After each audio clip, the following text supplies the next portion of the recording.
ditipu oleh penipunya lagi, ya. Kemudian kan di ayatnya itu wa kadzalika nuwalli ba'da zalimina ba'da, dan begitulah orang zalim dizolimi lagi oleh orang zalim, begitu Bu. Itu ayatnya. Jadi kalau ada orang ya marahin kita, biarin aja, nanti juga dia dimarahin lagi sama orang yang zalim yang akan memarahi. Kalau kita dipukul sama orang, ya biarin aja, nanti juga dia bakal dipukul sama orang. Karena itu ayatnya. Kalau kita dihina, kita difitnah, ya kita disakiti, biarin. Nanti yang akan balas Allah Subhanahu wa ta'ala. Wa kadzalika nuwalli ba'da zalimina ba'da. Yang akan membalas orang zalim adalah orang zalim lagi, ya. Iya, orang yang mencuri nanti hartanya bakal dicuri lagi sama pencuri, gitu, ya. Nah, pokoknya apapun yang terjadi itu sudah ada balasannya, ya. Kullu nafsim bima kasabat rahinah. Setiap jiwa itu terhadap apa yang dia laksanakan, lakukan, itu ada tebusannya, pasti ada tebusannya. Kalau mukul 1 kali, nanti dia bakal menebus, dia akan dipukul 1 kali. Kalau dia menghina, nanti dia akan menebus hinaan dia dengan cara dihina lagi dengan orang lain. Seperti itu, ya. Kalau kita suka ngasih ke orang, berarti kita pun akan mendapatkan tebusan. Suatu saat kita akan dikasih juga sama orang, gitu ya. Jadi kebaikan akan mendapatkan kebaikan, dan keburukan juga akan mendapatkan keburukan, ya. Jadi tidak ada masalah apa. Jadi tidak usah dendam lah sama orang, udah biarin aja, nanti Allah yang balas. Kemudian wal hasad, tidak boleh punya sifat iri dalam hati, ya, namanya iri hati, dengki. Hasad itu akan membakar amal, ya. Kita sholat setiap hari, kita puasa, kita sodako, dalam hati kita iri sama orang, ya, iri sama orang. Contoh iri misalkan gini, dia mah ya kaya juga, sombong, dia mah nggak pernah ngasih. Nah, itu iri namanya, ya. Biarin aja, orang kaya nggak pernah ngasih, tapi hati jangan sampai bilang iri. Hati itu jangan sampai menjelekan, ya. Dia mah punya ini juga, hasil ini. Dia mah ngebangun rumah, punya banda juga, dia mah hasil warisan orang tuanya, ya. Biarin aja, itu namanya iri. Kalau kita sampai ya punya hati iri atau hasud, dengki kepada orang lain, nggak apa-apa, ya. Orang punya motor, dia yang panas, ya. Padahal mah yang sepatutnya panas itu adalah knalpot, ya. Ya bener nggak? Iya kan motor, ya. Biarin aja orang punya motor baru, kenapa dia yang panas, ya, gitu. Kata knalpot, ya. Yang pantas ngebul mah tuh knalpot, ya. Kenapa dia kepalanya yang ngebul, ya, gitu. Jadi apapun yang orang lain miliki, kita tidak boleh iri, kita tidak boleh dengki kepada orang lain. Perbaiki diri aja, nanti juga kita juga bisa seperti mereka.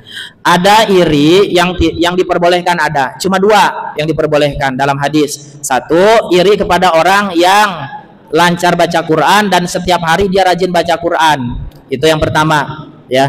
Yang kedua, iri kepada orang kaya yang selalu bersedekah. Itu boleh iri. Tapi iri bukan dengki, ya.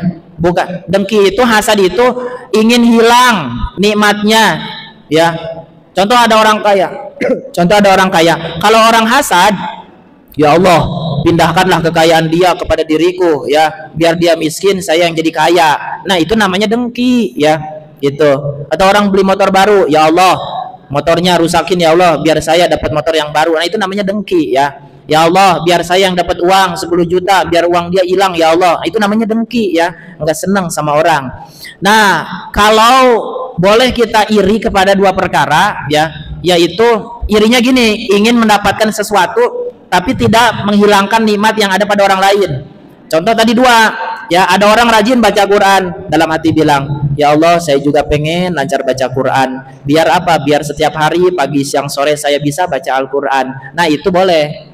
Atau yang kedua, ya, orang kaya yang rajin sedekah, ya Allah, saya pengen jadi orang kaya. Biarlah kalau saya jadi orang kaya, nanti orang-orang mau saya kasih uang, ya, setiap hari Jumat, gitu. Jangan banyak-banyak, 100.000 aja. Nah, itu apa? Itu namanya, ya, keinginan, tapi itu yang diperbolehkan, ya. Jadi bukan menghilangkan nikmat yang ada di orang lain, tapi kita juga ingin nikmat seperti itu, supaya kita bisa baca Quran tiap hari siang malam, kita juga bisa bersedekah, ya, siang dan malam, gitu. Itu iri yang diperbolehkan. Selebihnya selain itu tidak diperbolehkan, ya. hasad atau iri, dengki kepada orang lain. Kemudian najis yang ada dalam hati juga ada yang disebut dengan pelit. Ya, pelit itu najis dalam hati, kotoran dalam hati. Ya, dimintain uang 5.000, ya, buat apa? Buat itu santunan. Itu nggak apa-apa, 5.000 makasih aja, ya. 10.000 ya kasih aja, 20.000. Ada orang kesini minta-minta, ya saya kehabisan ongkos. Kalau ada kasih aja 10.000, 20.000 gitu ya. Jadi jangan sampai ada sifat pelit dalam hati, karena itu adalah najis. Saya uang nggak punya, punyanya apa? Makanan, boleh nggak ngasih makanan? Boleh, ya. Nih saya punya makanan, kue. Saya punya pisang 1 sisir, ya. Jadi sodakohnya terserah, jangan hanya sebatas pakai uang, ya. Tergantung usahanya biasanya. Kalau yang usahanya pisang berarti sodakohnya pakai pisang. Kalau yang usahanya jualan sayur berarti sayur ngasihnya, ya. Sayur ngasihnya. Kalau yang usahanya itu di mana, ya? Mauludan, ya, acara peringatan Maulid, itu berkatnya kipas angin. Satu orang pada bawa kipas angin, karena yang punya hajat mulutnya itu adalah bos elektronik. Jadi semua jamaah dibagiin kipas angin, ya.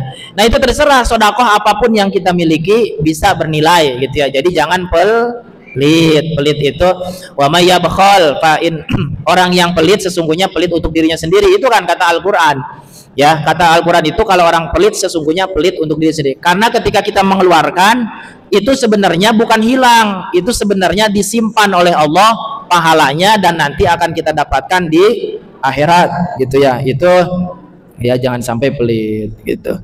Nah, itulah ya najis-najis yang ada dalam hati yang perlu kita buang, ya, sehingga masih banyak najis-najis yang lain. Ya, tadi hanya beberapa saja. Tadi marah, kemudian jangan sampai keinginan perut, ya, harus diikutin, keinginan kemaluan harus diikutin, kemudian jangan dendam, kemudian jangan dengki, jangan pelit.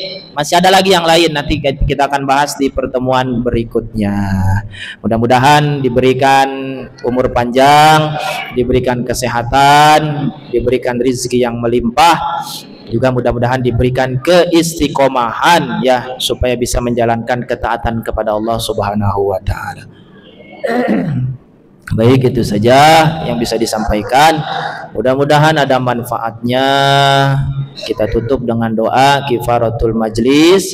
Subhanaka Allahumma wa bihamdika asyhadu an la ilaha illa anta astaghfiruka wa atubu ilaik. Mohon maaf dari segala kesalahan. Wabillahi taufik wal hidayah.